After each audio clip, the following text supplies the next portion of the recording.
হুমায়ুন কবির। জোরে কথা কওয়া লাগবে। আমার নাম মোহাম্মদ হুমায়ুন কবির, গ্রাম পুলিশ চাঁদপুর থেকে আসছি। আমি দীর্ঘ 38 দিন ধরে আমরা প্রেস ক্লাবের সামনে শান্তিপূর্ণভাবে লাগাতার অবস্থান করতেছি। এক দফা এক দাবি জাতীয়করণ। এই উদ্দেশ্য নিয়ে আমরা এখানে বসে আছি। 38 দিন শান্তিপূর্ণ লাগাতার অবস্থান করছি। আমাদের একটাই দাবি। আরো কতদিন করবেন? আমরা আর কতদিন করব, যদি আমাদের আশ্বাস পাই বা আমাদের জাতীয়করণ মাননীয় প্রধানমন্ত্রীর কাছ থেকে আমরা আশ্বাস পাই যে আমাদের সেটা বাস্তবায়ন হবে জাতীয়করণ, তাহলে আমরা এখানে থেকে চলে যাব। হয়তো আমরা লাগাতার এখানে অবস্থান করব। আপনার নাম কি? মোহাম্মদ দেলোয়ার হোসেন রনি। জোরে কথা কন। মোহাম্মদ দেলোয়ার হোসেন রনি, কাশপুর ইউনিয়ন পরিষদ। এখানে কেন বসেছেন? এখানে জাতীয়করণের জন্য এসেছি। জাতীয়করণ এবং আমাদের এই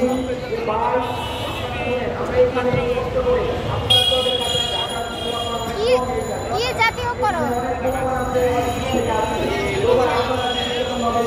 আপনার নাম কি? আমার নাম মোহাম্মদ শামিরুল ইসলাম। এখানে কেন বসেছেন? এখানে বসেছি আমরা এক দফা দাবি নিয়ে। আজকে 38 দিন যাবৎ জাতীয় প্রেস ক্লাবের সামনে লাগাতার অবস্থান কর্মসূচি করতেছি। আমাদের দাবি একটাই, জাতীয়করণ। যতক্ষণে আমাদের জাতীয়করণ আদায় না হবে ততক্ষণে আমরা এই জায়গা থেকে বাড়ি ফিরে যাব না। কি জাতীয়করণ? আমাদের চাকরি জাতীয়করণ করতে হবে। গ্রাম পুলিশের চাকরি জাতীয়করণ। গ্রাম পুলিশের চাকরি জাতীয়করণ করতে হবে এবং আমাদের এই যে 2011 সালের গেজেট আছে, হ্যাঁ, আমাদের জাতীয় বেতন স্কেলের অন্তর্ভুক্ত করা হবে। এই জন্য আমরা এই চাকরিতে নিয়োগ নিয়েছি। কত বেতন পান?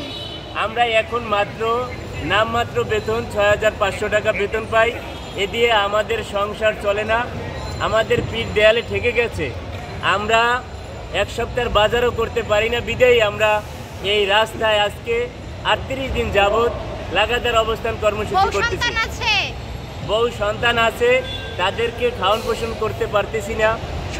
কতজন? আমার 2 সন্তান, 1 ছেলে 1 মেয়ে। পড়াশোনা করে? হ্যাঁ, একটা আমি স্কুলে ভর্তি করাইছি, আর একটা ছোট 2 বছর, আর একটা বয়স 6 বছর। পড়াশোনার খরচ কিভাবে বহন করেন? আমাদের দিয়ে লেখাপড়ার বহন চলেই না বলে। আমরা পরীক্ষার ফিস দিতে পারতেছি না, আমরা প্রাইভেট পড়াইতে পারতেছি না। চাউলের বস্তা কত করে কেনেন? 2200 টাকা বস্তা কিনি। 6000 টাকা দিয়ে অর্ধেক দিয়ে যদি চাউল কিনেন তাহলে বাকি বাজার কিভাবে করেন, সংসার কিভাবে চালান? আমাদের সংসার এখন চলেই না, আমরা না খেয়ে দিন পার করছি, কোনো মতে আমাদের জীবনযাপন করতেছে। এই চাকরির পাশাপাশি আর কোনো কর্ম করার সুযোগ আছে? না, এখন আমাদের এই চাকরির পাশাপাশি অন্য কোনো চাকরি করার সুযোগ নাই। আমাদের ইউনিয়ন পরিষদে ডিউটি করতে হয়, থানা হাজিরা দিতে হয়, ইএনও অফিসে ডিউটি করতে হয়, এবং আমরা গ্রামে গঞ্জে যে কোনো ঝামেলা হইলে চেয়ারম্যান মেম্বার আমাদেরকে ফোন দিয়ে ওই জায়গায় পাঠায়, আমাদের ওই জায়গায় যাইতে হয়। আমাদের অন্য কাজ করার মতো কোনো সুযোগ নাই। এই বিষয়ে আপনাদের কর্তৃপক্ষকে জানিয়েছেন? আমরা কর্তৃপক্ষের কোনো আশ্বাস পাইনি, এবং আমরা যতক্ষণে প্রধানমন্ত্রী আশ্বাস না পাবো ততক্ষণে আমরা এখান থেকে বাড়ি ফিরে যাব না। আজকে আপনাদের জায়গা পরিবর্তন হয়েছে কেন?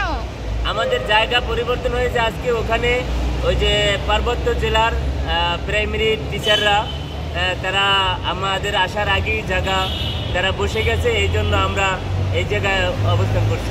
এখন থেকে কি এই জায়গায় করবেন নাকি পরবর্তী দিন থেকে আবার আগের জায়গায়? আমরা আগের জায়গায় অবস্থান করব। এই যে এতদিন 38 দিন যাবত যে অবস্থান কর্মসূচি পালন করছেন, কি ফলাফল পেয়েছেন? আমরা কোনো ফলাফল এখন পর্যন্ত পাইনি। আমরা রাস্তায় বসে আছি, আমাদের কেউ কোনো খবর নিচ্ছে না। আমরা খেয়ে না খেয়ে রাস্তায় বসে আছি। আপনাদের এই যে অবস্থান কর্মসূচি, এটা কি মানে প্রশাসনের চোখে পড়েছে, কর্তৃপক্ষের চোখে পড়েছে এবং সরকার অবধি কি পৌঁছেছে? সেটা আমরা এখনো কোনো খবর পাইনি যে সরকারের পক্ষে কোনো এ ধরনের নিউজ পাইছে কিনা, বা ঊর্ধ্বতন কর্মকর্তারা আমাদের এই বিষয়ে দেখছে কিনা, তাদের নজর আসছে কিনা, আমরা এখন পর্যন্ত আশ্বাস পাইনি। এতদিন কাজ করছেন, এই অবস্থান কর্মসূচি পালন করছেন, আশানুরূপ কোনো ফলাফল পাননি, কোনো খবরাখবর পাননি, তো পরবর্তীতে আপনারা কি চিন্তা ভাবনা করেছেন যে এই অবস্থান কর্মসূচি পালন করে যদি কোনো ফলাফল না পান পরবর্তী কি কর্মসূচি?